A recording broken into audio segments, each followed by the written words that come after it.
কে কাকে সাসপেন্ড করবে? চোর চোরকে সাসপেন্ড করে? আমি জানতাম না। আমরা তো পুলিশকে বলেছিলাম চোর ধরে জেল ভরো। আমরা কখনো বিজেপির বি টিমকে বলতে পারি বিজেপি এ টিমকে বা উইথড্র করো?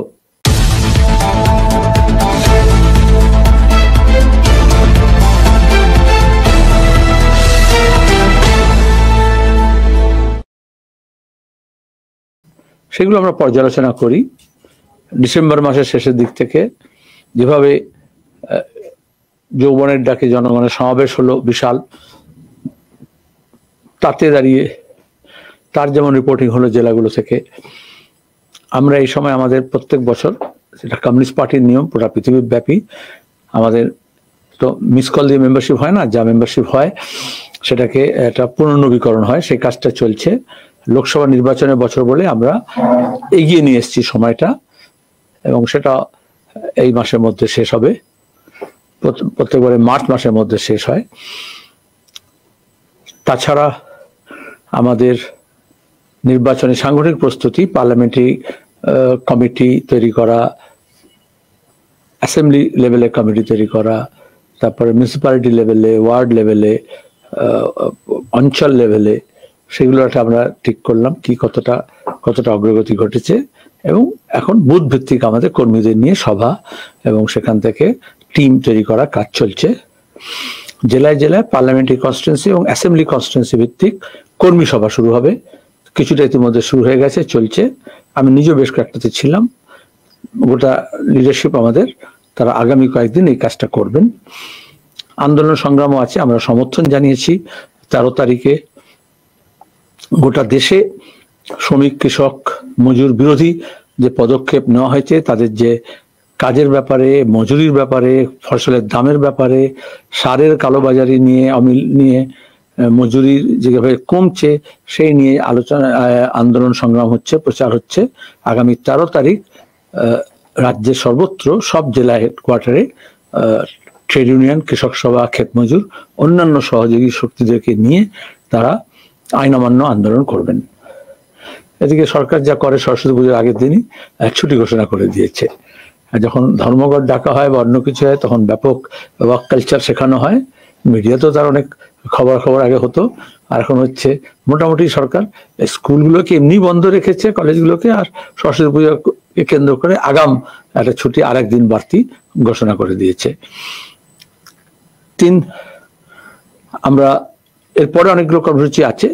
21 তারিখে আন্তর্জাতিক মাতৃভাষা দিবস। সেই যেহেতু আমরা প্রত্যেক বছর তা রূপায়ণ করি, আর সাংগঠনিকভাবে আমাদের ওয়ার্ল্ড ওয়াইড 21শে ফেব্রুয়ারি হচ্ছে রেড বুক ডে হিসেবে পালন করা হয়। তারও প্রস্তুতি হবে সংগঠনের মধ্যে। পার্টি কর্মীরা তারা হচ্ছে রেড বুক ডে, সেখানে বই পাঠ হবে। আমাদের স্লোগান হচ্ছে মাতৃভাষায় মার্ক্সবাদের চর্চা। আর অন্যদিকে সামাজিক সংগঠন, নানান রকমের শিশু সংগঠন, কিশোর সংগঠনকে নিয়ে আন্তর্জাতিক ভাষা দিবসের দিনেও আমাদের সেই গফফর চৌধুরীর অমর গান আছে, আমার ভাইয়ের রক্তে রাগানো 21শে ফেব্রুয়ারি, সেটা ভুলতে পারি। এবার গফফর চৌধুরী মারাও গিয়েছেন। আমরা সেই ভাইয়ে ভাইয়ে যে ঐক্য এবং ভাষা যে বিভিন্ন জনসমষ্টির মধ্যে যোগসূত্র তৈরি করে, আজকে যখন বিভাজনের রাজনীতি হচ্ছে ধর্মের নামে, ভাষার নামে, তখন মাতৃভাষার অধিকারের হচ্ছে যে গর্ব, এবং বাংলাদেশ সৃষ্টি হয়েছে ধর্মীয় যে আইডেন্টিটি তাকে অস্বীকার করে তার বিরুদ্ধে প্রতিস্পর্ধা দেখিয়ে ভাষা আন্দোলন, এবং সেখান থেকে একটা জাতিসত্তার আন্দোলন, তার থেকে একটা ভাষাভিত্তিক রাষ্ট্র গঠন হলো বাংলাদেশ, এবং বাংলা ভাষী হিসেবে আমরা সেটার জন্য গর্বিত। তারপরে ইউনেস্কো পুরো বিশ্বেই এটাকে মাতৃভাষা দিবস হিসেবে গ্রহণ করেছে, মাদার ল্যাঙ্গুয়েজ ডে। সব পৃথিবীর সব দেশে সর্বত্র সব জনসমষ্টির নিজস্ব ভাষা, তার অধিকার আছে। এটাকে আমাদের কোনো একটি ভাষার উপরে আরেকটি ভাষাকে চাপিয়ে দেওয়ার বিরোধিতা। এছাড়াও নানান কর্মসূচি আছে, যেমনটা আসবে আপনাদের দ্বারা বলবো আমরা। সেটা ধারাবাহিকভাবে চলবে। আর নির্বাচনের প্রস্তুতির কাজও আমাদের এগিয়ে নিয়ে যেতে হবে, সে কাজও আমরা করছি। এরপরে আজকে দাঁড়িয়ে বাজেট দিবস ছিল আমাদের রাজ্যে। এখন বাজেটে কোনো মানে হয় না, কেন্দ্রের বাজেট হোক বা রাজ্যের বাজেট হোক। আসলে যেটা হয়, ধার করার সংসারে আয়ের ব্যয়ের কোনো নিজস্ব তো কোনো নিয়ন্ত্রণ থাকে না। এবং আমরা দেখলাম প্রায় 7 লক্ষ কোটি টাকা হচ্ছে রাজ্যের ঋণ। দেশেরও ঋণ হু করে চলছে, রাজ্যের ঋণও হু করে চলছে। একসময় মনে আছে বামফ্রন্টের সরকারের শেষের দিকে স্বাধীনতার পর থেকে 2011 পর্যন্ত 1,92,093 কোটি টাকা কেন হয়েছে ঋণ, এই নিয়ে যারা বিভিন্ন সব বুদ্ধিজীবীদেরও দেখতাম বলছে, অর্থনীতিবিদদেরও দেখলাম লিখছে, পোস্ট এডিট লিখছে, প্রেস মিডিয়াতে যাচ্ছে। এখন তাদের দেখা যায় না, সেই লোকগুলো হারিয়ে গেছে। কিরকম সব ছিল, খুবই মার্জিত ছিল, কিন্তু এমন করে ইনিয়ে বিনিয়ে বলতো যেমন দাঁড়িয়ে হচ্ছে একটা মানে অনুরূপভাবে আরো কিছু লোক যুক্ত হয়েছে, যেন তারাই সরকার চালাচ্ছে আর এইভাবে প্রথম সরকার তৈরি হয়েছে। কিন্তু সেগুলোকে খুঁজে পাওয়া যাচ্ছে না আজকাল, তারা কোনো কমেন্ট করছে না। আর এখন তো রাজ্যের অর্থনীতির কোনো ব্যাপার না, সবচেয়ে বড় আয় হবে সরকার ঘোষণা করছে মদ বিক্রি করে আবগারি থেকে, সেটাই হাইয়েস্ট, এবং সেটাই বাড়বে। অন্যদিকে আমরা দেখেছি গত পরশু দিনই রাজ্যসভায় মিস্টার পি উইলসন কোয়েশ্চেন করেছিলেন, তার উত্তরে গত 3 বছরে এই যে জিএসটি, আইজিএসটি, এসজিএসটি, সেটা দেখা যাবে যে আগের বছরের তুলনায় পরের বছরে আমাদের কমেছে। যেটা উৎপাদনের ওপরে নির্ভর করে, সেটা বাজার বাণিজ্যের ওপরে নির্ভর করে। সেখানে সরকারি হিসেব অনুযায়ী 18, 19, 20, 20, 21 দেখা গেল 20-21 কমেছে। এটা এমন নয় যে সব গোটা রাজ্যে, অন্য রাজ্যে কমেছে। এদিকে ঢাক পেটানো হচ্ছে যে ব্যাপক নাকি উন্নতি হচ্ছে।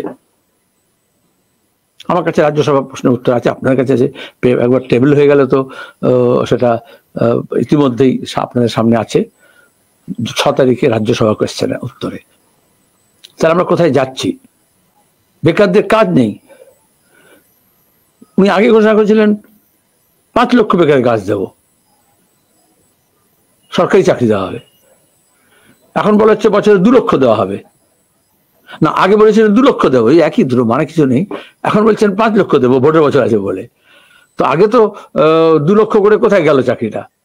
চাকরি প্রার্থী তো রাস্তায় বসে আছে, কোনো নিয়োগ হচ্ছে না। শুধু শিক্ষায় নয়, সরকারি কোনো দপ্তরে, এবং শুধু এখানে নয়, রেলেও নয়, কেন্দ্র সরকারেরও নয়।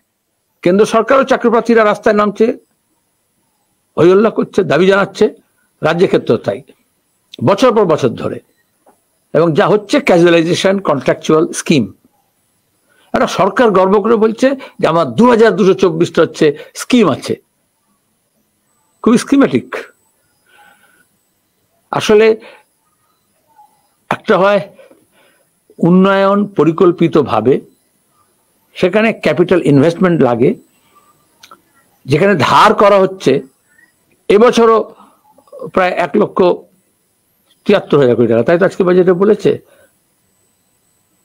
তারা ধার করবে, ঋণ করবে।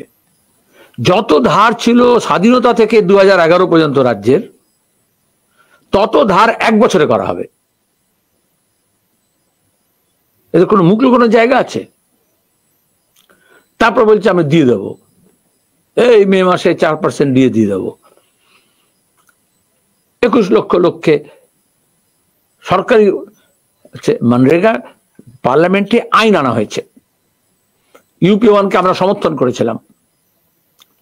সেখানে আমরা বলেছিলাম সব এবল বডিড হিউম্যান বিইংকে কাজ দিতে হবে, অর্থাৎ কাজের অধিকারের সাংবিধানিক স্বীকৃতি। কিন্তু ইউপিএ সরকার তার লিমিটেশনের জন্য বলেছিল তার মানে তো 375 দিনের কাজ, অন্তত 100 দিনের জন্য প্রথমে করলাম, পরে সেটা ধাপে ধাপে 200 হবে, 300 হবে। প্রথমে গ্রামীণ করা হয়েছে, পরে শহুরে হবে। তো যখন থেকে বামপন্থীরা সরকার থেকে সমর্থন প্রত্যাহার করেছিলেন 2008, তারপরে আর এটা নিয়ে পার্লামেন্টে চর্চা হয় না। আর 100 দিনের কাজও বাড়েওনি। 100 দিনের কাজটাকে শেষ করতে চাইছে মোদী সরকার। যেদিন থেকে মোদী সরকার এসেছিলেন, তিনি পার্লামেন্টে বক্তৃতা করে এই মনরেগার বিরুদ্ধে কথা বলেছিলেন। হোল কনসেপ্টটা হচ্ছে অসময়ে, সুখা মরশুমে, যখন গ্রামীণ মানুষের কাছে কাজ নেই, তখন এই কাজটা বামফ্রন্ট সরকার 1978 সালে, 77 সরকার আসার পরে 78 সালে ফুড ফর ওয়ার্ক আমরা চালু করেছিলাম, যাতে অনাহারে মানুষ মারা না যায়, দারিদ্র সীমার নিচে যারা আছে, যারা কর্মহীন আছে, তারা যাতে গ্রাম থেকে পলায়ন না হয়, এক্সোডাস না হয়, এবং সেখানে তারা যাতে কাজ পেতে পায়। এবারে সিআইআই সেন্ট্রাল গভর্নমেন্টের কাছে সব বিভিন্ন সংস্থা যে দাবিগুলো করে কি করবে, তারা কি ছুট দিতে হবে, কি ছাড় দিতে হবে, এসবই দাবি করে। তাদের দাবি সনদের মধ্যে এটা আছে যে 100 দিনের কাজটাকে আরো শুধু মজবুত করতে হবে তা নয়, বাড়াতে হবে। কারণ এটা সরাসরি এই যে আয়টা হয় সেটা বাজারে, বাণিজ্যে, ব্যবসায়, উৎপাদনে, শিল্পে কাজে লাগে। মার্কেটে যে টাকা যাদের কাছে অ্যাডিশনাল আসে তাদের অন্যরকম রেভিনিউ আছে লাক্সারি গুডসে। তো যাদের কাছে বেসিক নিডস আছে সেটা বাজারে, গঞ্জে, দোকানে, ছোট ক্ষুদ্র মাঝারি ব্যবসায়ী প্রতিষ্ঠান, তাদের কাছে এটা ঘুরে ফিরে আসে। এটা সার্কুলেশন টাকাটা, ওটা এরকম কিছু লং টার্ম ইনভেস্টমেন্টে যায় না, কনজিউমেবলসে যায়, কনজিউমার ডিউরেবলসে যায়। এই যে আমরা বললাম আইজিএসটি, সিজিএসটি কমছে কারণ লোকের কাছে পয়সা নেই, তাহলে বাজারে মালগুলো বিক্রি হবে না, তাহলে ডিউরেবলস গুলো বিক্রি হচ্ছে না, লাক্সারি আইটেমস বাড়ছে, যেমন মদের টাকা বাড়ছে। কিন্তু যেটা বেসিক, যার ফলে ক্ষুদ্র মাঝারি শিল্প সংকটের মধ্যে আছে। গোটা দেশের কেন্দ্র এবং রাজ্য সরকারের পলিসি এটাই। মুষ্টিমেয় কয়েকজন বিশাল করে তাদের সম্পদ বাড়ছে, তাদের ডিভিডেন্ডও বাড়ছে, প্রফিটও বাড়ছে, কিন্তু একেবারে তলার দিকের মানুষের কাছে তাদের হচ্ছে ক্ষুধা বাড়ছে, তাদের হচ্ছে আয়হীন তারা হচ্ছে, তাদের আয় কমছে অথচ ব্যয় বাড়ছে। এই বাজেট সে ব্যাপারে কোনো দিশা দেখায়নি, কোনো ভাবনা নেই। আর 100 দিনের কাজের টাকা বলেছিলেন, আগেও নাটক করেছেন পঞ্চায়েতের আগে, এখন লোকসভা নির্বাচন আগেও নাটক করছেন যে দিল্লি থেকে টাকা নিয়ে আসবো কিন্তু ধর্ণা দিচ্ছি কলকাতায়। আর যেখানে যদি কলতলা থেকে জল আনতে হয় তো দিদিকে তো কলে যেতে হবে, কলের তলায়। ড্রয়িং রুমে নাচন কদন করলে কি হবে, সাধারণ একটা অংশ জানে, কিন্তু ওখানে তিনি যাবেন না। আর দিল্লি সরকারকে আমরা বলেছি যে টাকা বন্ধ মানুষের কেন করবে, যাদের প্রাপ্য তাদেরকে দিতে হবে, আর যারা টাকা ঝেড়েছে, চুরি করেছে, জোর চুরি করেছে, তাকে শাস্তি দিতে হবে, তাই জন্য ক্রিমিনাল প্রসিডিওর করতে হবে। এত বছর পরে এখন সিএজি রিপোর্ট বলা হচ্ছে, সিএজি রিপোর্ট এর আগে তো প্যারা পাঠানো হয়, সেই প্যারাগুলো রিপ্লাই দিতে হয় সরকারকে, তার আগে টাকা যেটা দেওয়া হয় তার ইউটিলাইজেশন সার্টিফিকেট চাওয়া হয়, ইউটিলাইজেশন সার্টিফিকেট না দিলে পরের ইনস্টলমেন্ট আটকানো হয়, ডিলে করা হয়। প্রত্যেক বছর ভোটের আগে দেখি প্রত্যেকবারে ভোটের আগে টাকাটা দিতে হয়, কারণ বিজেপির রাজনীতি হচ্ছে তৃণমূল থাক, দিদি থাক, কোনো অসুবিধাতে না হয়, আর বাকি নাটকটা চলুক। আজকে যেরকম চললো, বাইনারি তৈরি করার জন্য উঠে পড়ে লেগেছে। আচ্ছা, জাতীয় সঙ্গীত আর রাজ্য সঙ্গীতের মধ্যে ঝগড়া হচ্ছে। আমার মনে আছে একবার আমি যখন 90s যখন দেশে ঘুরতাম যুব আন্দোলনের সময়, তখন আন্ধ্রপ্রদেশের অ্যাসেম্বলিতে খবরে একজন কাগজে পড়ে দেখছি বিদ্যাসাগর রবীন্দ্রনাথের মধ্যে মারামারি। আমি তো ঘাবড়ে গেছি, বাঙালির ছেলে, বাংলার ছেলে, হঠাৎ করে ওখানে প্রথম পাতায় বিদ্যাসাগর রবীন্দ্রনাথের মারামারি কেন হচ্ছে। তারপর বুঝলাম ওখানে সব থাকে না, নামের সঙ্গে 2 MLA নামের পেছনে একজনের নামের পেছনে বিদ্যাসাগর আছে, এখানে যেমন আনন্দ বোস আছে আর কি, হ্যাঁ, তো এরকম আরেকজন হচ্ছে বিদ্যাসাগর আছে, এবং 2 দলে আলাদা আছে, তারা মারামারি করেছে।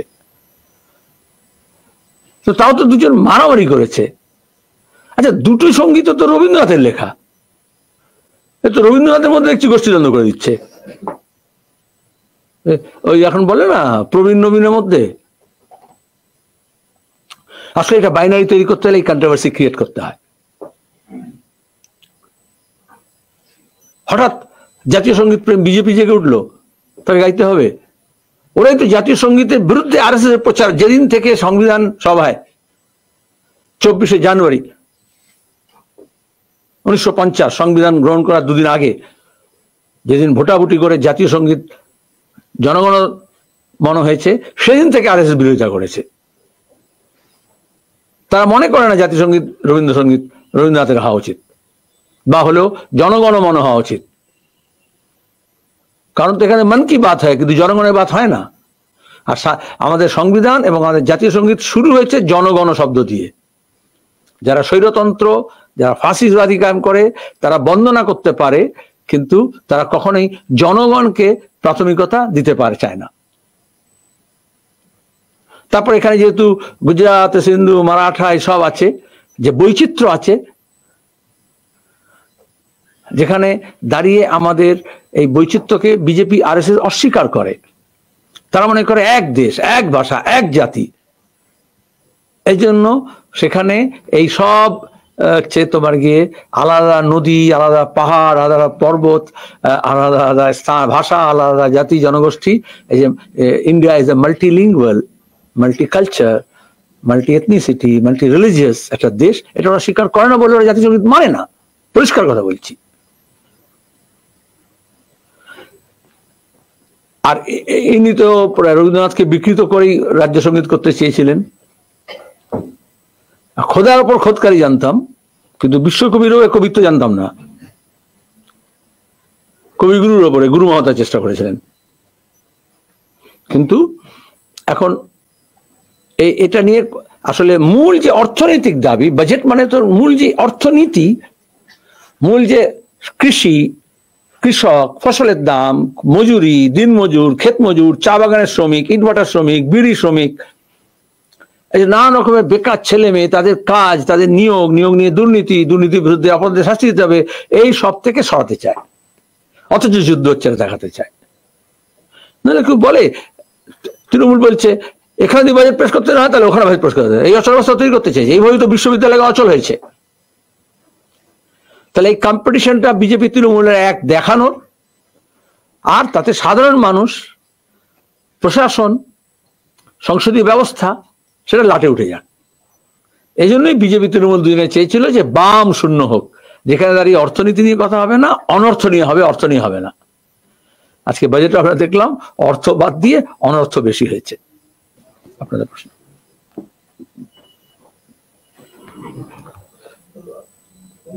গত 24 ঘন্টা ধরে আমরা দেখছি যে সন্দেশখালী একেবারে রণক্ষেত্র পরিস্থিতি হয়ে রয়েছে। অনেকে বলছেন যে এরকম পরিস্থিতি, এরকম ঘটনা নজিরবিহীন, এরকম রাজ্যে এরকম এর আগে কখনো হয়নি। তাহলে রাজ্যের মানুষের সহিংসতার বিরুদ্ধে ক্ষোভ শুধু বাড়ছে তা নয়, তার রাস্তায় নামছে। এটা বুঝতে হবে, এটা সন্দেশখালী ব্লক বলে নয়, এটা সন্দেশখালী সেই দ্বীপে যেখানে বিডিও অফিস, যেটা ব্লক হেডকোয়ার্টার। তাহলে প্রশাসন কি করছে? যেখানে থানা, এটা তো প্রশাসনের বিরুদ্ধে বিদ্রোহ মানুষের, বিশেষ তার মধ্যে মহিলার। তাহলে তৃণমূল এটা শুধু ওখানে নয়, গোটা রাজ্য জুড়ে এই যে লোকাল মাফিয়াদের দিয়ে একটা সাম্রাজ্য তৈরি করেছে দুর্নীতিতন্ত্রের এবং লুটতন্ত্রের। বারবার আমরা বলছি, মানুষ সেখানে ক্ষিপ্ত, কিন্তু পুলিশ প্রশাসন, শাসক দলের মন্ত্রী, এমএলএ, এমপি, নেতা এবং এই ধরনের স্মাগলার, চোর, যারা জমি মাফিয়া, যারা চর বিক্রি করে দিচ্ছে, যারা ভেরি লুট করছে, যারা নিজেদের সরকার চালাচ্ছে, এটাকে তো ফ্র্যাঞ্চাইজি পলিটিক্স বলে। কালীঘাটের ফ্র্যাঞ্চাইজি নিয়ে ওখানে একটা লুটের রাজত্ব তৈরি হয়েছে। কিন্তু ভয় হচ্ছে সেই সন্দেশখালী যেখানে বিডিওকে ঢুকে মেরেছিল বিডিও অফিসে, যেহেতু আবাস যোজনার দুর্নীতিগ্রস্তদের দেওয়ার ফাইল তিনি সই করেননি, মুখ্যমন্ত্রী দপ্তর, প্রশাসনিক দপ্তর, কোনো ব্যবস্থা নেওয়া হয়নি, হসপিটালাইজ করা হয়েছিল বিডিওকে। এখন যে 100 দিনের কাজের দুর্নীতি এবং যে আবাস যোজনার টাকার দুর্নীতির কথা বলেছে, তো ওখানকার বিডিও বলেছিলেন আমি সই করব না। এই কি নাম ছিল, শাহজাহান, অরঙ্গজেবের বাবা, তার সাঙ্গপাঙ্গরা অফিসের মধ্যে, অফিস কর্মীদের মধ্যে সামনে দাঁড়িয়ে হেনস্থা শুরু করেনি, ফিজিক্যালি অ্যাসল্ট করেছিল, ইনজোর্ড করেছিল, হসপিটালে ভর্তি ছিল, আমি গিয়ে দেখতে গেছিলাম। তাহলে একবার যদি এই মাফিয়া ঘরে ঢুকে পড়ে তাহলে মানুষের সাহস বাড়ে। আর আবার উল্টো দিকটা আছে, মানুষের সাহস যখন বাড়ে তখন এই মাফিয়ারা ঘরে ঢুকে যায়। এবং পুলিশ প্রশাসন, এটা তাদের বিরুদ্ধে বিদ্রোহ। কিন্তু ইডি সিবিআইকে আমরা দেখলাম মার খেলো, ইনজিওর্ড হলো, কিন্তু দিল্লির প্রভুরা এমন ব্যবস্থা করলো যে 20-21 দিন পরে আবার তারা গেল, যেন সব শাহজাহান সব সাজিয়ে গুছিয়ে রেখে দিয়েছে তাজমহলের তাক, এবং এরা গিয়ে সবটা বার করে নিয়ে আসবে। কোথাও কখনো হয়েছে? একটা ছিচকে চোরকে পুলিশ যদি ধরতে যায়, একদিন যদি ঝামেলা হয়ে যায় কোথাও, তো পরে দেওয়া যায় না, পুলিশ রিএনফোর্সমেন্ট করে না। তাহলে এই জন্য ফ্র্যাঞ্চাইজি বলছি, কালীঘাটের ফ্র্যাঞ্চাইজি তার বিরুদ্ধে। তো এখানে আবার কেউ কেউ একটু বিজেপি এখান থেকে রোজ বিবৃতি দিচ্ছে, অ্যাজ ইফ মিডিয়াগুলো একটা অংশ আছে যেরকম দেখায় আর কি, যে বলছি তারাই কিছু করে দিচ্ছে। আরে ও তো শুভেন্দুর প্রোডাক্ট। এখনো ওখানে যার ওর যে 2 নম্বর 3 নম্বর আছে, তারা বিজেপির সঙ্গে জয়ক করছে, লোকের রাগ তো তাদের বিরুদ্ধে, নাম বলতে পারি। কেন রেড হলো না, তার তো কে কোথায় কার সঙ্গে জয়ক করেছে, তবেই তো। আজকে আমাদের আগামী সিদ্ধান্ত করেছি আমরা, রাজ্য কমিটির সিদ্ধান্ত হয়েছে, আগামীকাল আমাদের নেতৃত্ব ওখানে তলায় আমাদের কমরেডরা আছেন, কিন্তু ডিস্ট্রিক্ট লিডারশিপ, আমাদের ক্ষেত মজুর আন্দোলনের নেতা, আমাদের অন্যান্য সংগঠনের নেতারা, পার্টির লিডারশিপ, তারা কালকে ওখানে যাবেন, মানুষের সঙ্গে কথা বলবেন। আমরা বিভিন্ন দ্বীপে এই মানুষগুলোকে আবার সংগঠিত করছি। দ্বীপাঞ্চল আছে, দূরবর্তী এলাকা আছে, সন্ত্রাস কবলিত ছিল, বিরোধী মুক্ত করা হয়েছিল, বিরোধী শূন্য করা হয়েছিল। তার মধ্যে দাঁড়িয়ে আমাদের মানুষ আবার ঐক্যবদ্ধ হচ্ছেন, সংঘবদ্ধ হচ্ছেন। কিন্তু আমরা এটাকে কোনো রাজনৈতিক রং দিতে চাইছি না। দুর্নীতির বিরুদ্ধে, দুষ্কৃতির বিরুদ্ধে যে লড়াই, সেই লড়াইয়ে মানুষ এগিয়ে আসছেন, আমরাও পেছিয়ে নেই। আজকে যে রাজ্য বাজেট ভোটের মুখে লক্ষ্মী ভান্ডার 500 টাকা থেকে 1000 টাকা করে দেওয়া, 4% দিয়ে দেওয়া, এই সিদ্ধান্তগুলোতে আপনার মনে হয় বিজেপি কোনো প্রভাবিত করতে পারে? সাথে এক করছি কেন্দ্রের পাল্টা রাজ্যের 50 দিনের কাজের প্রকল্প, এগুলো কি বিএমএ কোনোভাবে এফেক্ট করতে পারবে? এই 3টে সিদ্ধান্ত যুক্তফ্রন্ট সরকার যখন হয়েছিল এই রাজ্যে, কেন্দ্রীয় হারে মহার্ঘ ভাতা দেওয়া হবে প্রতিশ্রুতি দেওয়া হয়েছিল। 1 মাসের মধ্যে এই ফেডারেশন গজিয়ে তারপর বলা হয়েছিল যে কোথায় গেল, হচ্ছে না কেন, হচ্ছে না। তারপরে রাজ্য সরকার সিদ্ধান্ত গ্রহণ করেছিল, যেমন কথা তেমন কাজ, কেন্দ্রীয় হারে মহার্ঘ ভাতা হবে। আজকে দাঁড়িয়ে যখন সভা হচ্ছে, ধর্ণা হচ্ছে, সেটা ভাঙার চেষ্টা করছে। সরকারি কর্মচারীরা ঠিক করেছেন তারা অধিকার যাত্রা করবেন কুচবিহার থেকে কলকাতা পর্যন্ত, তারপরে নবান্ন অভিযান করবেন। এখন সরকার ঠিক আছে, একটু ললিপপ ধরে দাও। আশা করি তারা এটা মানবেন না, এটা তাদের প্রাপ্য।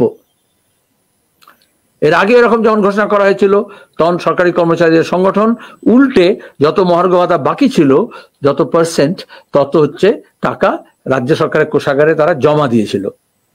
যে বিক্রির অবস্থা, একদিকে প্রাচুর্য দেখানো হচ্ছে, আড়ম্বর দেখানো হচ্ছে, অন্যদিকে যার যেটা হক আছে সেটা দেওয়া হচ্ছে না। আর সেখানেই তখনটা হয়, এখন ভোটের মুখে হঠাৎ 500 থেকে 1000, 1000 থেকে 1200, SC ST-দের ছিল 1000, সেটা হচ্ছে 1200 বলা হলো। আর সাধারণের জন্য 500 ছিল, সেটাকে 1000 টাকা ভান্ডার বলে। কেরালা, তামিলনাড়ু থেকে আরম্ভ করে উত্তর ভারত থেকে উত্তর পূর্ব ভারত, সর্বত্র এই ধরনের স্কিম আছে বিভিন্ন অংশের জন্য, এবং কোনোটাই 1500-এর কম নয়।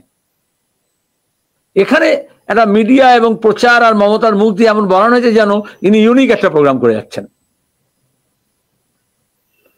স্কলারশিপ, স্টাইপেন্ড, ভাতা, সব ক্ষেত্রে রাজ্যের যেহেতু আয় কম, ব্যয় করতে পারছে না, ধার করছে। গোটা দেশে, আন্ধ্রপ্রদেশে, তেলেঙ্গানায়, তামিলনাড়ুতে, কেরালায়, কর্ণাটকায়, এছাড়া অন্যান্য রাজ্যে এই সব স্কিম আমার কাছে পুরো লিস্ট আছে, যে কেউ কম্পারেটিভ স্টাডি করতে পারে। দেখা যাবে ওখানে যদি ডজনে দিচ্ছে, এখানে গন্ডায় দিচ্ছে, নিজেরা গান্ডে পিন্ডে গিলছে, লুট করছে। সুতরাং এই দিয়ে কোনো ভবি ভুলবার নয়। ওই সন্দেশকারীতে যে মহিলারা নেমেছে, সেখানে কি তুমি বলবে ঠিক আছে এবার থেকে 500 টাকা বদলে 1000 টাকা দেবো, ঝাঁটা নিয়ে তারা করবে।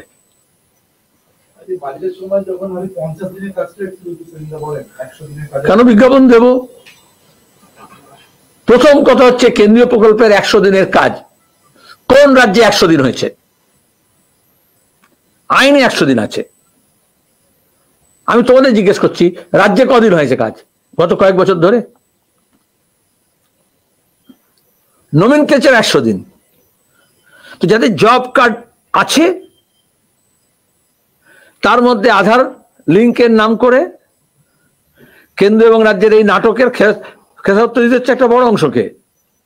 ভুয়ো আছে, কিন্তু অপরাধীকে ধরছে না তো, এখানে আশপাশ দিয়ে যাচ্ছে। যারা কাজ করেছে তার টাকা পায়নি। এটা যে কদিন, এক বছরে 27 দিন থেকে 37 দিন, তো সেটা আগে 100 দিন করুক।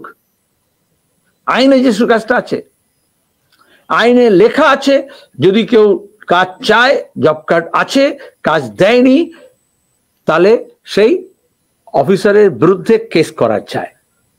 কিন্তু মুশকিল হচ্ছে এমন ব্যুরোক্রেসি করা হয়েছে যে লোয়ার অফিসার কিভাবে ওপরতলা অফিসারের বিরুদ্ধে কেস করবে, সেটা ধরেই চালাচ্ছে। আর 50 দিনের কাজ দেওয়া মানে কি? মোদির ভাষাতেই আমরা যখন মনরেগাকে সমালোচনা করেছিলেন প্রথম বছর প্রধানমন্ত্রী হয়ে, বলেছিলেন চুকে কাম নেই হ্যাঁ, বেরোজগার হ্যাঁ, আজাদি কে 70 সাল বাদ গड्ढा खोदने भेजा। गड्ढा खोदने না বলেছিল, অসম্মান করা হয়েছিল গরিব মানুষকে, বেকারকে। কিন্তু তাহলে উনি এসে এমন কাজ দেবেন বছরে 2 কোটি করে যে আর এই স্কিমের দরকার হবে না। আমরা জানি কেন্দ্রীয় সরকার সেটা করেনি, আরো বেকারি বেড়েছে, সর্বোচ্চ বেকারি বেড়েছে, এই জন্য তো ত্রাহি ত্রাহি রব হচ্ছে। তাহলে ইনি বলছেন আমি বছরে 5 লক্ষ দিয়ে দিয়েছি, 2 লক্ষ করে দিয়ে দিয়েছি, 99% কাজ করে দিয়েছি, তো 50 দিনের কাজ কে করবে? তাহলে গ্রামীণ অর্থনীতি বিপদগ্রস্ত আছে, গ্রামীণ বেকারি আছে, পরিযায়ী শ্রমিক হিসেবে গ্রাম খাঁকা করছে, অন্য জায়গায় যাচ্ছে। এই কালকে দেখেছেন বীরভূমে এক জায়গা থেকে আরেক জায়গায় যাচ্ছে, সামান্য মজুরি বেশি বলে উইদিন ডিস্ট্রিক্ট মাইগ্রেট করছে মহিলারা, ক্ষেত মজুর, সে মারগ্রামে গেছে। এক জায়গায় কাজ নেই বা মজুরি কম, অন্য জায়গায় একটু বেশি, কারণ মারগ্রামে একটু অবস্থা মুর্শিদাবাদ ঘেঁষা এলাকা, একটু বেশি, সেজন্য গেছিল এবং মারা গেছে। আজকে আমাদের প্রতিনিধি মন্ডল গেছে সেখানে। তাহলে এটা তো সরকার আজকে বাজেটে নিজের অপদার্থতার সার্টিফিকেট সই করলো, গ্রামীণ বেকারত্বকে স্বীকার করলো, গ্রামে কাজ নেই এটাকে স্বীকার করলো, এবং তারপরে ভোটের আগে বলছে 50 দিন কাজ। এমনকি একটা ভাতাও ঘোষণা করেছে, সেটা হচ্ছে 2 মাসের জন্য মৎস্যজীবীদের। আপনারা প্রশ্ন করেননি? হ্যাঁ, এখন নাম তো অনেক দেয়, গলায় কলসি নাম দিয়ে কবে স্কিম চালু করবে আমি জানি না। যে ট্রলার ছোট দিশি, আমি মাল্টিন্যাশনাল কথা বলছি না, সমুদ্রগামী হয়, আমাদের যেমন ডায়মন্ডহারবারে যায়, দীঘা থেকে যায়, শঙ্করপুর থেকে যায়, উপকূলবর্তী এলাকায়, আগে থেকে যে সরকার আমরা সমর্থন করতাম, তাহলে সি গোয়িং ট্রলার ভেসেলসে মৎস্যজীবীদেরকে ডিজেলের দাম এত বাড়ছিল, তাকে ভর্তুকির জন্য হচ্ছে একটা স্কিম ছিল সেন্ট্রাল গভর্নমেন্টের। পরে এই সরকার এসে, কেন্দ্রের সরকার এই ভর্তুকি তুলে দেয়, বলে রাজ্য সরকার দেবে, কারণ কোস্টাল তাদের ছিল না। ভোট দেখে তো সব হয়, হিন্দি হার্টল্যান্ড ছিল, সেন্টার ছিল, হিন্টারল্যান্ড ছিল, সুতরাং এটাকে গাদিয়ে নামিয়ে দেয়। অনেক রাজ্য, কেরল সহ, তামিলনাড়ু সহ, আন্ধ্রা সহ, তারা দেয় সাবসিডি, কিন্তু পশ্চিমবঙ্গ সরকার আজ পর্যন্ত এই সাবসিডি দেয়নি। একটু খবর রাখতে হয়। তাহলে তারা জুটছে, অথচ রাজ্য সরকার এই খাতে যে আয় করছে সেখান থেকে দিতে পারে, কারণ আমাদের ডিপ সি ক্যাচ ভালো হয়, বিদেশি ট্রলার আসে, দেশি ট্রলার আছে, আমাদের এক্সপোর্ট হয়। এখনো আমাদের দেশের মধ্যে প্রন এক্সপোর্ট হচ্ছে, আমাদের দেশে হচ্ছে সবচেয়ে ভালো শিম্প রাজ্যের। তার থেকে যেটা শেষ হয় সেখানে এদেরকে সাবসিডাইজ করার কথা। সরকার আয় করছে কিন্তু এদের পেছনে ব্যয় করেনি। আর এখন ভোটের বছরে যখন এই মৎস্যজীবীরা খড়গহস্ত হচ্ছে তখন বলছে 2 মাস দিয়ে দেবো 5,000 করে। আমরা বলছি এত বছর দেওয়া হয়নি কেন, আর সারা বছর নয় কেন? এত শুধু ভোটের জন্য 2 মাস। উত্তম সর্দার, শিবু হাজরা, শেখ শাহজাহান এই 3 জনের নাম করে সন্দেশখালীতে গ্রামবাসীরা বলছে যে এরা দুষ্কৃতী, এদেরকে শাস্তি দিতে হবে। স্বাভাবিকভাবে তাহলে প্রশ্ন উঠছে যে এরা তো তৃণমূল দলের তাহলে নেতা নাকি না দুষ্কৃতী? যদি দুষ্কৃতী হয় তাহলে রাজনৈতিক মঞ্চকে কিভাবে ব্যবহার করে নিজের আখেরটা বোঝাচ্ছে? এর উদাহরণ কি তাহলে সন্দেশখালী? তোমাদের কাছে নতুন প্রথম সন্দেশখালী হলো, এটা উদাহরণ এই যে কয়লা পাচার, গরু পাচার, পাথর খাদান থেকে ডিসিআর কেটে বীরভূম থেকে আরম্ভ করে আসানসোল থেকে আরম্ভ করে এই যে ক্যানিং, এই যে ভাঙড়, এই যে ডানগরের 4টে ব্লক, ফলতা ইত্যাদি, আর কোনো নাম বলবো, একেবারে কোচবিহার থেকে কাকদ্বীপ পর্যন্ত, কালীঘাটের ফ্র্যাঞ্চাইজি, পিসি ভাইপোর ছবি লাগিয়ে দাও, 20%, 25% দাও, আর বাকি 70% যা খুশি করো। পুলিশ, নেতা, সংগঠন কেউ কিছু করবে না, তো ঘোষিত কর্মসূচি। আমি খুশি হলাম, তোমরাও কদিন ধরে করছিলে, আর অনেকে এরকম করছিল, শাহজাহান নাম দেখেই বিজেপি ঝাঁপিয়ে পড়েছিল হিন্দু মুসলমান, কেউ কেউ রোহিঙ্গা বলে দিল, কেউ বাংলাদেশিও বলে দিল। এখন দেখলাম উত্তম, শিবম, সুন্দরম। তার মানে এখানে ধর্ম না, লুট। এবার বিজেপি কাছে পড়েছে, গোটা দেশে তো লাগিয়ে দিল, মমতাজ হয়ে বাংলাদেশ তৈরি করে দিয়েছে। এখনো ক্যাম্পেন হচ্ছে, এই লোকসভা নির্বাচন আগে হবে। রোহিঙ্গাদের নিয়ে এসছে, আর পঞ্চায়েত, পুরসভা সব এরা দখল করে নিয়েছে, মমতাজ কোম্পানি চালাচ্ছে। সাইনবোর্ড সামনে রাখা আছে, শওকত আছে, জাহাঙ্গীর আছে, শাহজাহান আছে, কাজল আছে। এটাই তো আরএসএস রাজনীতি। আরো নাম বলেনি, ওখানে আরো অনেক নাম আছে। তাহলে এই অপরাধ জগতে ধর্ম না, কিন্তু ধর্মকে বর্ম করে অপকর্ম করছে, অপরাধ করছে বিজেপি তৃণমূল দুজনেই। মানুষ চাইছেন যাদের জমি নিয়ে নিয়েছে, যাদের জলকর দিতে হচ্ছে, যাদের দ্বীপটাকে চরকে দখল করে নিয়ে ভেরি বানিয়ে নিয়েছে, যাদের জোর করে জমিগুলোকে ডিস্ট্রেস সেলের নাম করে হস্তগত করেছে, এ তো শহরে হচ্ছে না, বস্তিগুলোতে হচ্ছে না। সেইখানে দাঁড়িয়ে একবার যদি, তাহলে ও বুঝেছে ইডি সিবিআই কেন ভাইপোকে ধরছে না। একবার যদি সায়েন্সাকে ধরে, তাহলে ওই কালীঘাটের লোকে গিয়ে ওই সব ইট কাঠ খুলে নেবে শান্তিনিকেতনের। পুলিশ অনেক পাহারা দিচ্ছে ওখানে, কলকাতায় পুলিশ যত পুলিশ আছে তার অর্ধেক পুলিশ ওইখানে পাহারা দেয় পিসি ভাইপোকে। জাহাঙ্গীরকে পাহারা দেয়, শওকতকে পাহারা দেয়, শাহজাহানকে পাহারা দেয়, অনুব্রতকে পাহারা দিত। শুধু পাহারা নয়, এমন পুলিশ অফিসার আছে তাদের পোস্টিং হচ্ছে ওইভাবে, যারা গিয়ে ভাইপোর হয়ে কয়লা পাচারের টাকা নিয়ে আসতো, যারা গিয়ে বালিখানা থেকে টাকা নিয়ে আসতো, যারা শাহজাহান, জ্যোতিপ্রিয় মল্লিকের টাকা শাহজাহানের বাড়িতে,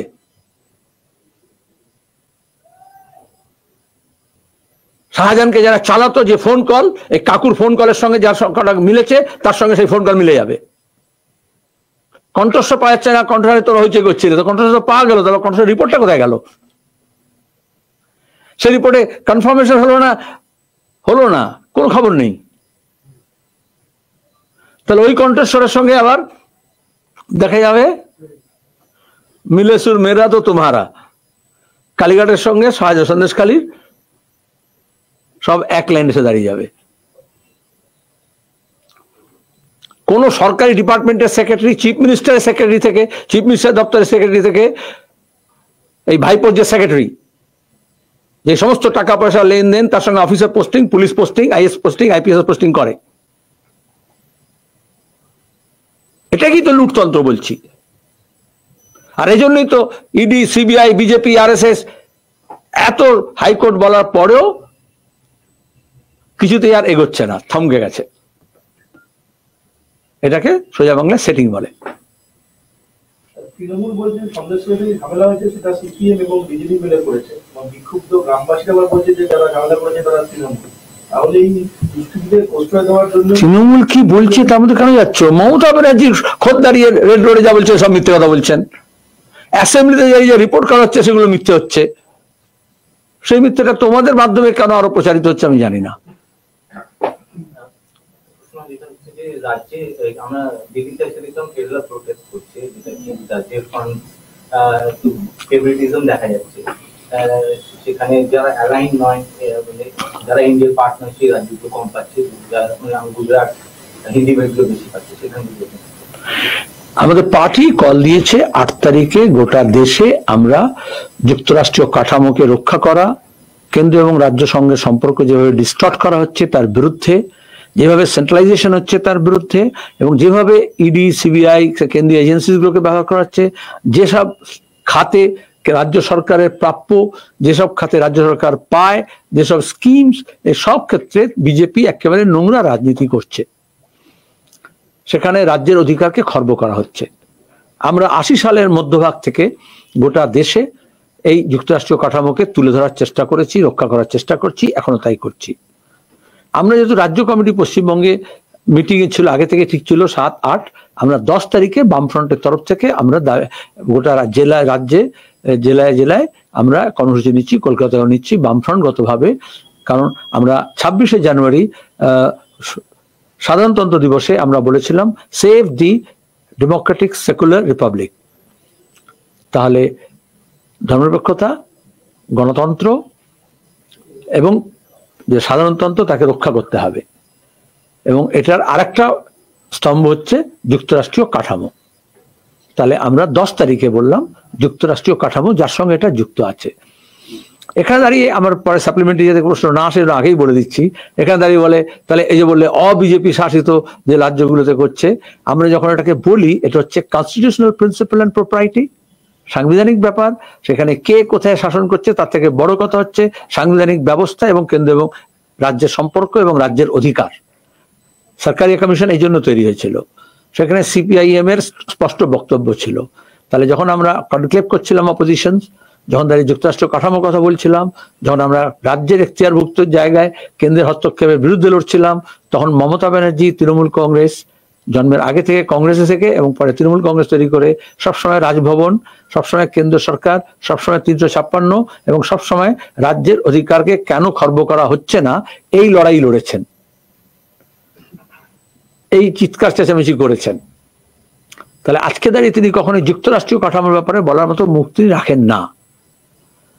আর দ্বিতীয় কথা হচ্ছে যেভাবে কেরলকে যেভাবে নাস্তানাবুদ করা হচ্ছে, তাকে টাকা রসদ তার শুকিয়ে দেওয়ার চেষ্টা করা হচ্ছে। যেহেতু হিউম্যান ডেভেলপমেন্ট ইন্ডেক্সে কেরালা একটা বড় সাফল্য দেখিয়েছে, তারা ইনভেস্ট করছে এবং কতগুলো ক্ষেত্রে উদাহরণ তৈরি করেছে।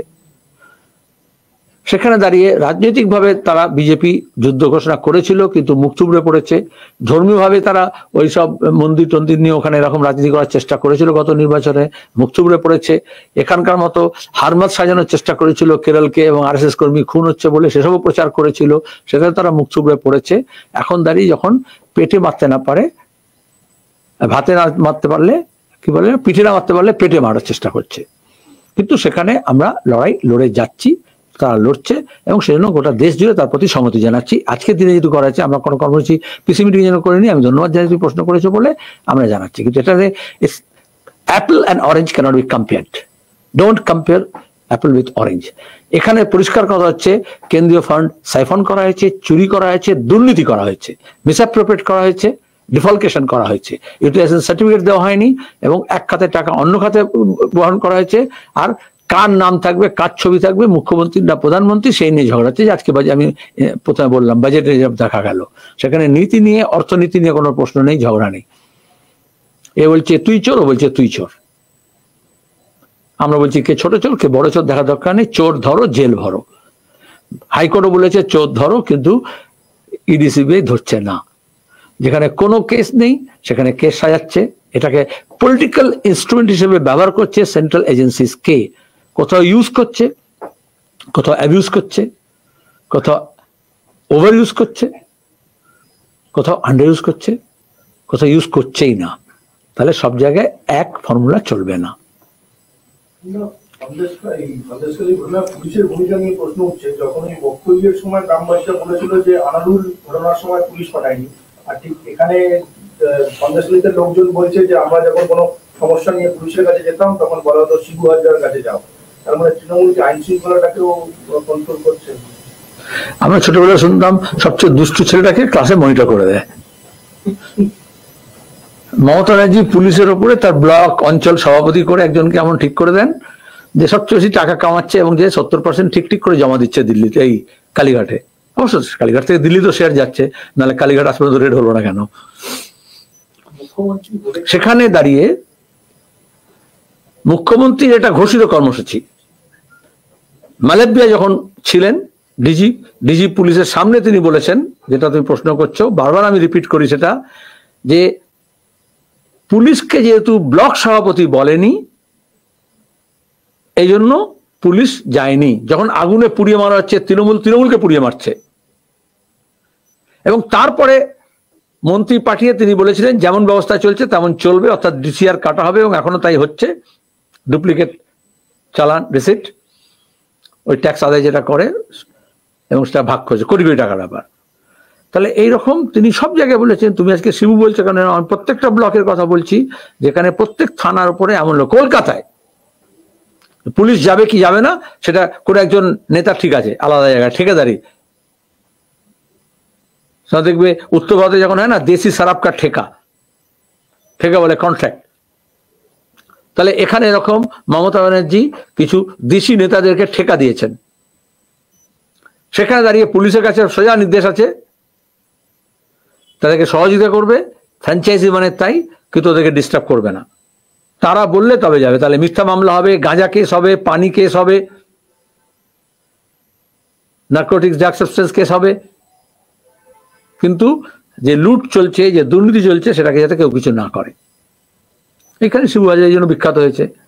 আর তারপর তোমরা লিখবে দাপুটের নেতা বাঘে গরুতে এক ঘাটে জল খায়, আর বিজেপি বলবে তুমি ওই দলে কেন আছে, এই দলে চলে, তুমি শিবু আছে, তুমি শিব ভক্ত আছে, তুমি আমার দিকে চলে এসো। এখানে ধর্মের ব্যবহার করা হয়। বলো। মুখ্যমন্ত্রী বলেছেন লোকসভা 147 জন সংসদকে সাসপেন্ড করা হয়েছে, আমরা সেই পথে হাঁটতে চাই। যখন শুরু করে তিনি এটাও বলেছেন যে এটা কোনো মানে আছে? পার্টি অফিস নয়, এটা ওনার দলে এমন এমএলএ এমপি আছে যারা বিজেপিতে যোগ দিয়েছে, তাদেরকে তিনি বার করেন না। বিজেপির অনেক এমপি আছে যেটা ওনার দলে আছে, এমএলএ আছে যারা ওনার দলে আছে, কিন্তু তিনি তাদের বিরুদ্ধে ব্যবস্থা নেন না। কে কাকে সাসপেন্ড করবে? চোরকে সাসপেন্ড করে? আমি জানতাম না। আমরা তো পুলিশকে বলেছিলাম 14 জেল ভরো। আমরা কখনো বিজেপির বি টিমকে বলতে পারি বিজেপি এ টিমকে উইথড্র করো? কে বিজেপি? বিরোধী শূন্য করেছেন, আর টিএমসির একটা রিসাইকেল ভার্সনকে তিনি দেখাচ্ছেন। কলেজ স্ট্রিটে যেমন পুরনো বই বিক্রি হয় নতুন বইয়ের পাশাপাশি, ওরকম হচ্ছে পুরনো বই মরাট একটু খারাপ হয়েছে, তখন নতুন মরাট করে সেগুলোকে বাজারে নিয়ে এসছে। তো সাসপেনশন করার প্রশ্ন উঠছে না। পার্টি অফিস না, যখন বিক্ষোভ দেখার জন্য প্রকাশ করেন মুখ্যমন্ত্রী বলেছেন যে এটা পার্টি অফিস না। সব কথা আমার কমেন্ট করতে হবে ওনার? পার্টি অফিস তো নবান্ন, সরকারি কর্মসূচি, সরকারি টাকায় পিডব্লিউডি দিয়ে তৈরি করা প্যান্ডেল গুলো। তার মানে কি বলে, যদি বলেছে ওখানে আসো, যারা রেগে মেগে গেছে তাদের গায়ে হাত বুলিয়ে দিয়ে বলছেন আমাদের অফিসে এসো, কথা হবে। এছাড়া আমন্ত্রণ। তারপর দেখো ভোটের আগে বিজেপির কজন তৃণমূল অফিসে যায়, তৃণমূলের কজন বিজেপি অফিসে যায়। ধন্যবাদ।